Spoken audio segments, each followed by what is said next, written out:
Welcome to the Everyday Charlotte podcast, where we believe education is not simply for school hours, but an everyday learning lifestyle. On this podcast, I read a variety of living educational materials, including books in the public domain you can use to supplement your learning.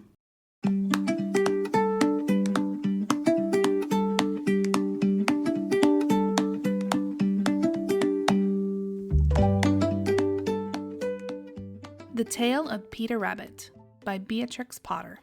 Once upon a time, there were 4 little rabbits, and their names were Flopsy, Mopsy, Cottontail, and Peter.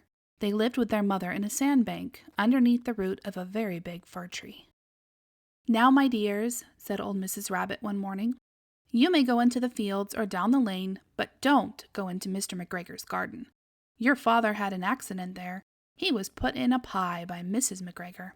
Now run along and don't get into mischief. I am going out."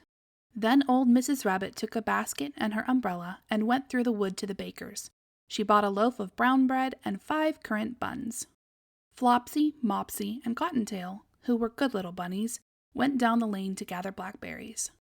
But Peter, who was very naughty, ran straight away to Mr. McGregor's garden and squeezed under the gate. First, he ate some lettuces and some French beans, and then he ate some radishes. And then, feeling rather sick, he went to look for some parsley. But round the end of a cucumber frame, whom should he meet but Mr. McGregor?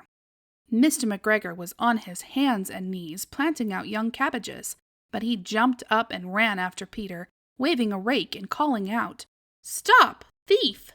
Peter was most dreadfully frightened. He rushed all over the garden, for he had forgotten the way back to the gate.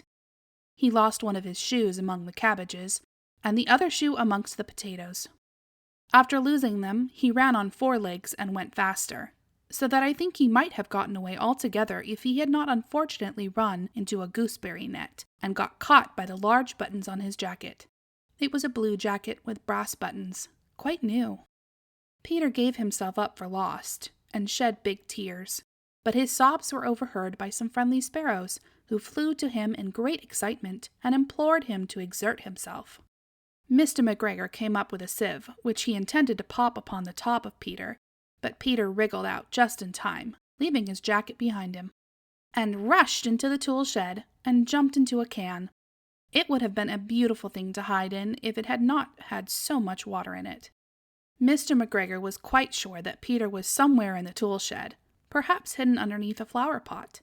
He began to turn them over carefully, looking under each. Presently Peter sneezed. "Kerchoo!" Mr. McGregor was after him in no time, and tried to put his foot upon Peter, who jumped out of a window, upsetting 3 plants. The window was too small for Mr. McGregor, and he was tired of running after Peter. He went back to his work.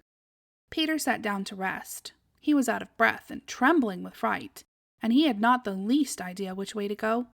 Also, he was very damp with sitting in that can. After a time he began to wander about, going lippity-lippity, not very fast, and looking all around. He found a door in a wall, but it was locked, and there was no room for a fat little rabbit to squeeze underneath. An old mouse was running in and out over the stone doorstep, carrying peas and beans to her family in the wood. Peter asked her the way to the gate, but she had such a large pea in her mouth that she could not answer. She only shook her head at him. Peter began to cry. Then he tried to find his way straight across the garden, but he became more and more puzzled. Presently he came to a pond where Mr. McGregor filled his water cans. A white cat was staring at some goldfish. She sat very, very still, but now and then the tip of her tail twitched as if it were alive. Peter thought it best to go away without speaking to her. He had heard about cats from his cousin, little Benjamin Bunny. He went back towards the tool shed, but suddenly, quite close to him, he heard the noise of a hoe. Scritch, scratch, scratch, scritch. Peter scuttered underneath the bushes. But presently, as nothing happened, he came out and climbed upon a wheelbarrow and peeped over. The first thing he saw was Mr. McGregor hoeing onions. His back was turned towards Peter, and beyond him was the gate. Peter got down very quietly off the wheelbarrow and started running as fast as he could go along a straight walk behind some blackcurrant bushes. Mr. McGregor caught sight of him at the corner, but Peter did not care.